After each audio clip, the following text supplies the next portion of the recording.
اب یہ مومنین ہیں کون؟ یہ تو دیکھیں. تو ان کی پہلی صفت کیا ہے؟ الذین هم فی صلاتهم خاشعون.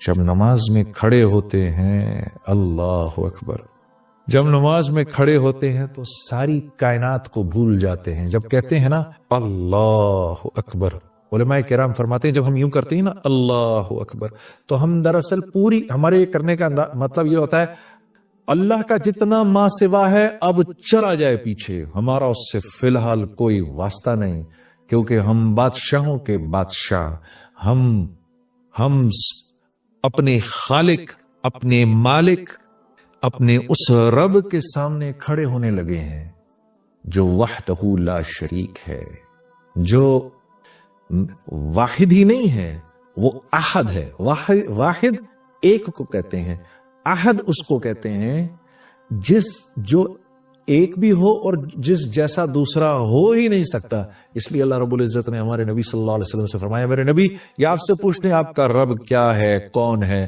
آپ فرمائیے قل هو اللہ احد. تمہارے اتنے دماغ ہیں ہی نہیں کہ تمہیں اللہ رب العزت شرح صدر ہو کہ اللہ ہیں کیسے. اللہ احد ہیں، اللہ جیسا دوسرا کوئی ہے ہی نہیں. تو جب ہم یوں کرتے ہیں نا اللہ اکبر، تو ہم اس احد ذات کے سامنے جا کر کھڑے ہو گئے ہیں جیسے ایسا کوئی دوسرا ہے ہی نہیں. کیوں؟ وہ اکیلا خالق ہے، اس جیسا کوئی خالق ہے ہی نہیں، ہو ہی نہیں سکتا اس کے، بلکہ اس جیسا کوئی خالق تو کیا کہنا، اس کے سوا کوئی تخلیق دے ہی نہیں سکتا. انسان ایجادات کرتا ہے. ایک صاحب نے مجھ سے کہا کہ بھائی دیکھیں نا، ایک کاغذ تو ہم نے بنایا، انسان نے بنایا، گاڑیاں ہم نے بنائی ہیں. میں نے کہا ایک منٹ. انسان جب کسی چیز کو تخلیق دیتا ہے نا تو اس میں 4 پروسیسز ہوتے ہیں. انسان کی تخلیق میں 4 پروسیسز ہیں، جن میں سے 1 2 3 اللہ کے ہیں، 1 انسان کا ہے. اللہ کے 3 پروسیسز کیا ہیں؟ جو چیز انسان نے تخلیق کی ہے اس کے انگریڈینٹس کا بنانے والا ایک اکیلا اللہ ہے. پہلی بات یہ. دوسری بات یہ، ان انگریڈینٹس کی جو کوالٹیز اور جو پراپرٹیز ہیں، ان میں پانی کا پیاس بجھانا، لوہے کا سخت ہونا، لکڑی کا ہونا، زہر کا فیٹل ہونا، یہ جو کوالٹیز ہے نا، جن چیزوں کو انسان ملا رہا ہے، ان چیزوں کی کوالٹیز بھی انسان کی بنائی ہوئی نہیں، اللہ کی بنائی ہوئی، اس میں اللہ کی ڈالی ہوئی ہے. تیسری چیز کہ جن چیزوں کو انسان نے جوڑا آپس میں، کوئی بھی چیز تخلیق کرنے کے بعد، اب ان چیزوں میں جو پراپرٹیز کی جو چینج آئی ہے وہ بھی من جانب اللہ آئی ہے. چوتھی چیز انسان کی چیزوں کو ملانا. تو انسان تو چیزوں کو جوڑتا ہے، ایلوائز کو ملا دیتا ہے، ایک سرٹن والیوم، پریشر اور ٹیمپریچر سے انسان اللہ کے جو بنائے ہوئے ایلیمنٹس ہیں ان کو ہیٹ کرتا ہے. پھر وہ ان ایلیمنٹس کو سرٹن پریشر، سرٹن والیوم پہ اور پھر ان کو آپس میں جوڑتا ہے. وہ تو آپس میں جوڑتے ہیں، جوڑنے کے بعد ان کی جو کوالٹیز چینج ہو جاتی ہیں، ان میں وہ پراپرٹیز کا چینج ہونا بھی اللہ کے ہاتھ میں ہے. تو انسان خالق نہیں ہے. اللہ کے آگے، اللہ کے سوا کوئی چیز، کوئی تخلیق کر نہیں سکتا. تو جب اتنے بڑے رب کے سامنے میں کھڑا ہوا ہوں، میرا دماغ ادھر ادھر جائے. اللہ فرماتے ہیں جو کامیاب لوگ ہیں، جب وہ میرے سامنے کھڑے ہوتے ہیں، successful people, when they stand in front of me, they forget everything around them. اپنے ارد گرد کی ہر چیز کو بھول کے ایسے کھڑے ہوتے ہیں نماز میں. جب یہ علماء کرام فرماتے ہیں جب یہ آیت اتری تو اللہ کے نبی صلی اللہ علیہ وسلم، یہ تو عربی زبان میں تھی، صحابہ کرام کے پوچھنے پر جب آپ نے صحابہ کو سمجھایا کہ اس سے مراد کیا ہے، ہاتھ باندھ کے، نظر نیچی، دل کا پیالہ خالی، اس میں سوائے اللہ کی محبت کے کچھ نہ ہو، نماز پڑھنے کو دل کر رہا ہو، ایک بڑے بادشاہ کے سامنے کھڑے ہونے کی کیفیت ہو، خالق و مالک اپنے محسن کے سامنے کھڑے ہونے کی ایک کیفیت ہو، اس کیفیت سے کھڑا ہونا خشوع خضوع ہے. تو صحابہ کرام پہلے تو نماز سے پہلے آسمان کی طرف دیکھ لیا کرتے تھے، اس کے بعد وہ اپنی نظریں نیچی گاڑ کے رکھتے تھے. حضرت ابوبکر صدیق رضی اللہ تعالیٰ عنہ کے بارے میں تو آتا ہے کہ جب آپ نماز میں کھڑے ہوتے تھے تو ایسے کھڑے ہوتے تھے جیسے کوئی ایک لکڑی کی شاخ زمین میں گاڑ دی گئی ہو.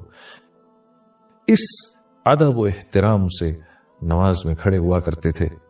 تو الذین هم فی صلاتهم خاشعون، صحابہ کرام کا یہ شعار تھا اس کے بعد کہ جیسے اللہ کے نبی صلی اللہ علیہ وسلم فرماتے تھے نا کہ میری آنکھوں کی ٹھنڈک نماز میں ہے، تو صحابہ کرام بھی اپنے دل کے پیالے کو خالی کر کے نماز میں کھڑے ہوا کرتے تھے۔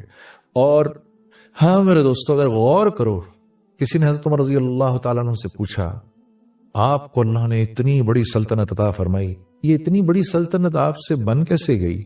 تو فرمایا، عربی کا جملہ تھا مجھے تو یاد نہیں لیکن اس کا مفہوم یہ تھا کہ دن ہم گھوڑے کی پیٹھ پر گزارتے تھے اور رات جانماز پر گزارتے تھے، اس طرح اللہ نے ہم کو یہ سارا کا سارا عالم عطا فرمایا۔ اور مسلمان کے ہیں بھی یہی دو کام، حرکت میں رہنا، متحرک رہنا، اللہ کے دین کے لیے دور دور تک جانا اپنے اوقات کو فارغ کر کے، اور لوگوں تک اللہ کی بات کو پہنچانا، اللہ کی تعریف کرنا، اس کے نبی کی تعریف کرنا۔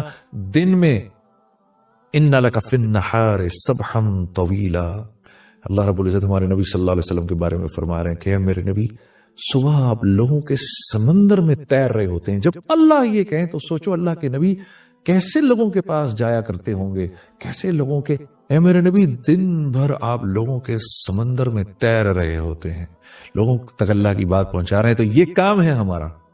اور رات کو اللہ کے سامنے خشوع و خضوع سے کھڑے ہو جانا، کہ کسی اللہ والے سے یہ سنا کہ تہجد کی نماز کے بعد جو دعا ہے وہ ایسی پر اثر ہوتی ہے کہ جیسے کوئی تیر انداز نشانے پر اپنے تیر کو مارے، ایک انتہائی شاطر تیر انداز اپنے تیر کو نشانے پر مارے تو وہ نشانے پر جا کے لگے، ایسی ہی دعا اللہ کے ہاں قبول ہوتی ہے رات کو۔ میرے عزیز دوستو، کیونکہ ہم اللہ کو ویسا سمجھتے نہیں جیسی اللہ کی ذات ہے، وما قدر اللہ حق قدرہ والارض جمیعا، ہم کیونکہ اللہ کی قدر ویسی کرتے نہیں، اللہ خود فرما رہے قرآن میں، تو اس وجہ سے اللہ سے ویسا تعلق بنتا نہیں۔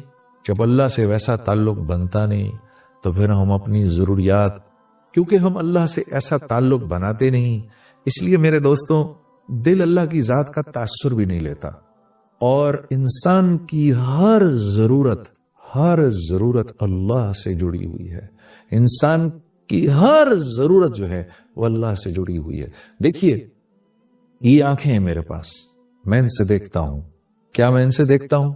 جس بھائی کے پاس آنکھیں نہ ہو اس سے پوچھو تو صحیح جا کر، ہاں یہ جملہ ہی باطل جملہ ہے جو میں نے ابھی کہا ہے کہ میں آنکھ سے دیکھتا ہوں، وہ آپ سے کہے گا آنکھ تو میرے پاس بھی ہے، آنکھ سے نہیں دیکھتے، اس میں اللہ کا امر ہے میرے بھائی، جس سے تو دیکھتا ہے میرے لیے وہ امر نہیں دیکھنے کا ہے تو نہیں دیکھ سکتا، آپ کے لیے دیکھنے کا ہے تو آپ دیکھ سکتے ہیں، آنکھ تو میرے پاس بھی ہے، یہ زبان ہے میرے پاس، اب بھینس کی اس سے 4 گز لمبی زبان ہے، اگر زبان ہی بولتی تو بھینس بولتی، کیوں نہ بولتی؟